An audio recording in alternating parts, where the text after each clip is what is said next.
Many years ago, when I was a student, I had a friend and I was sharing the gospel with them, and I really wanted him to come to faith.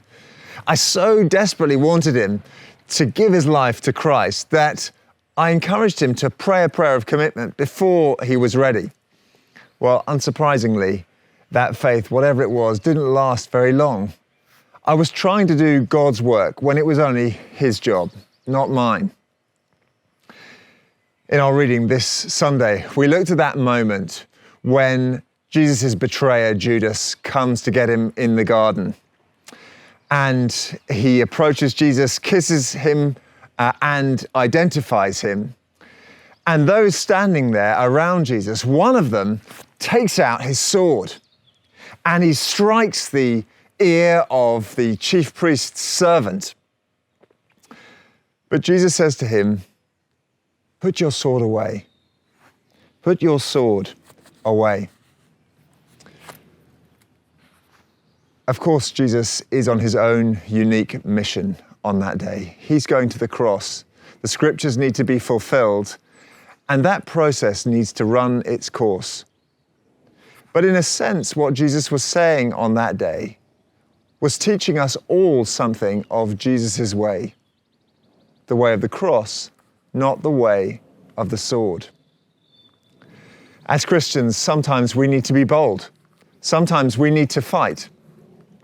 But at other times, we need to remember that it's time to put away our sword, not to try to do the work that God alone can do.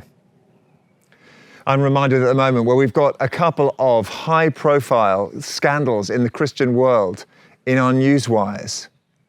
And sadly, what's happened in some cases is that Christians have felt that the church or a Christian institution can't suffer its reputation to be damaged. And so they've kept quiet. They haven't been transparent. They haven't been honest when things have gone wrong. They've tried to protect when they should have put their swords away and gone Jesus' way. Or perhaps it's on a much simpler level for us in our daily lives. The Bible compares the tongue to a sword. Sometimes we disagree with people and we feel really strongly about it, and we feel we absolutely must make it clear, get the truth out there. And yet sometimes it's time to stop speaking, even when the argument is far from concluded, and let God do his work and be silent ourselves.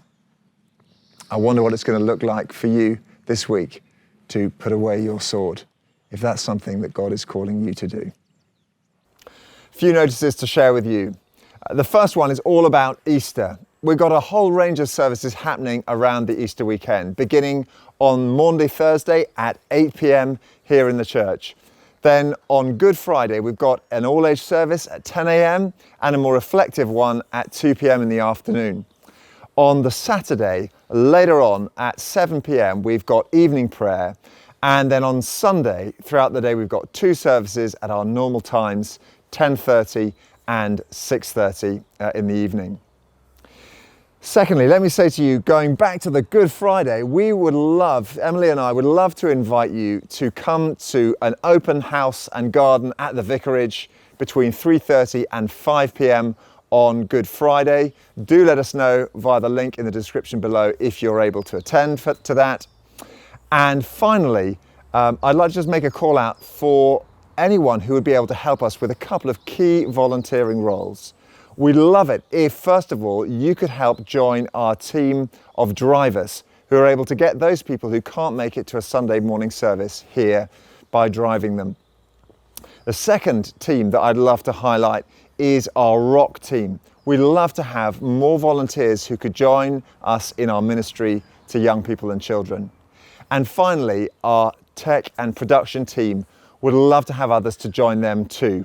If you'd like to join that team, be trained up how to enable the message to be heard and broadcast, we'd love to hear from you. Links for all of those down in the description or the link tree. Thanks so much for joining us.